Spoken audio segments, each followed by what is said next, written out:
அஸ்ஸலாமு அலைக்கும் ஆல். ஜிம்முக்கு போகிறவங்களுக்கு ஒரு சூப்பர் அண்ட் டேஸ்ட் அண்ட் ஹெல்த்தியான ரெசிபி பன்னீர் டாட்டலா எப்படி பண்ணலான்னு சொல்லிட்டு சொல்கிறேன். வெங்காயம், பச்சை மிளகா, உப்பு, கரம் மசாலா, மஞ்சள் தூள் அண்ட் தேவைக்கு ஏற்ற மாதிரி மிளகாய் தூள் ஆட் பண்ணிட்டு உங்களுக்கு எவ்வளோ முட்டை வேணுமோ நீங்கள் அவ்வளோ முட்டை சேர்த்துக்கலாம். நான் 2 முட்டை இதில் ஆட் பண்ணிட்டேன். நல்லா அது பீட் பண்ணிக்கணும். இப்போ பன்னீர் க்யூப்ஸ் உங்களுக்கு தேவைக்கு ஏற்ற மாதிரி நீங்கள் ஆட் பண்ணிக்கலாம்.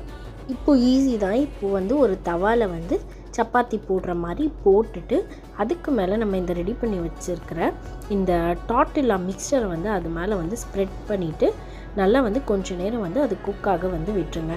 நீங்கள் மூடி போட்டு க்ளோஸ் பண்ணிங்கன்னா இன்னும் ஈஸியாக குக் ஆகும். இதுக்கு மேலே நான் இன்னும் பன்னீர் ஆட் பண்ணியிருக்கேன். உங்களுக்கு வேணும்னா நீங்கள் சீஸ் கூட ஆட் பண்ணிக்கலாம். பட் அளவாக ஆட் பண்ணிக்கிட்டிங்கன்னா அது ஹெல்த்தியாக இருக்கும். இப்போ டேஸ்டியான பன்னீர் டாட்டலா ரெடி ஆகிடுச்சு. வீட்டில் கண்டிப்பாக ட்ரை பண்ணி பார்த்துட்டு எப்படி இருக்குன்னு சொல்லிட்டு சொல்லுங்கள்.